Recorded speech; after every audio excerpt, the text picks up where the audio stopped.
புதுச்சேரி வில்லியனூரில் காகிதக்கூழ் பொம்மைகள் தயாரிப்பு பணியில் 30 ஆண்டுகளுக்கு மேலாக சிறப்பாக நடைபெற்று வருகின்றன. அது பற்றி ஒரு செய்தி தொகுப்பை இப்போது பார்க்கலாம்.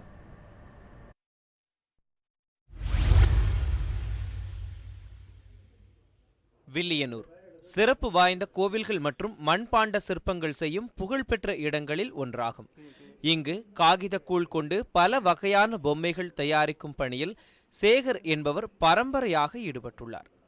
1976ஆம் ஆண்டு வில்லியனூரில் ஆரம்பிக்கப்பட்ட இந்த காகிதக்கூழ் பொம்மைகள் இன்றளவும் விற்பனையிலும் தயாரிப்பிலும் சிறந்து விளங்குகின்றன. இந்த காகிதக்கூழ் பொம்மைகள்ன்றது இது வேஸ்ட் பேப்பர்லாம் எடுத்து போகிறது மிஷினில் கொடுத்து அரைச்சி அதுக்கு இந்த ஸ்டோன் பவுடர்ன்றது லெமன் ஸ்டோன் சுண்ணாம்புக்கல் பூமியிலேருந்து கிடைக்கிற பவுடர் பவுடராக்கி அதில் அந்த கம் பேப்பர் ஸ்டார்ச் பவுடர் மரவள்ளிக்கிழங்கு மாவு இது 3 மிக்ஸ் பண்ண சப்பாத்தி மாவு மாதிரி ஆகிடுங்க. அது இந்த உருட்டுக்கட்டை இந்த சப்பாத்தி பேசுகிற மாவெல்லாம் உருட்டி அந்த மோல்டுக்கு தகுந்த மாதிரி அந்த மோல்டில் உருட்டி அழித்துட்டுனா அந்த பொம்மை ஆகிடும்.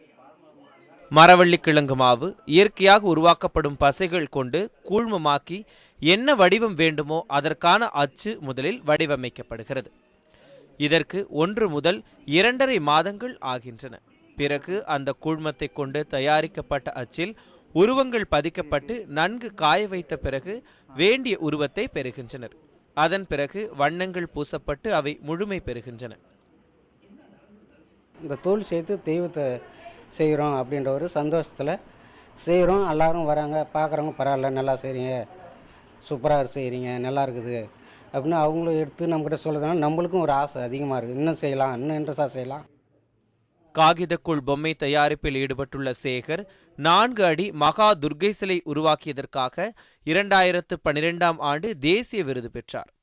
1976ஆம் ஆண்டு முதலில் அவர் உருவாக்கிய பொம்மை விநாயகர். அன்றிலிருந்து ஆயிரக்கணக்கான உருவ பொம்மைகளை உருவாக்கி வருகிறார். இது டிகே ஆஃபீஸ் மூலமே எங்களுக்கு கற்றுக் கொடுத்தாங்க, ட்ரைனிங் கொடுத்தாங்க. 1 வருஷம் ட்ரைனிங் கொடுத்தாங்க. 250 ரூபா சம்பளத்துக்கு 500 ரூபா சம்பளமாக்குனாங்க. இன்றைக்கி 20 வருஷமாக இங்கே வேலை செய்கிறோம். இங்கு செய்யப்படும் பொம்மைகள் இந்தியா மட்டுமல்லாமல் அமெரிக்கா, பிரான்ஸ், சிங்கப்பூர் உள்ளிட்ட நாடுகளுக்கும் ஏற்றுமதி செய்யப்படுகின்றன. உள்ளூர் மட்டுமல்லாது வெளிநாடுகளுக்கும் சென்று காகிதக்கூழ் பொம்மைகள் தயாரிப்பு குறித்து வகுப்புகள் எடுப்பதாகவும் தெரிவிக்கிறார் சேகர்.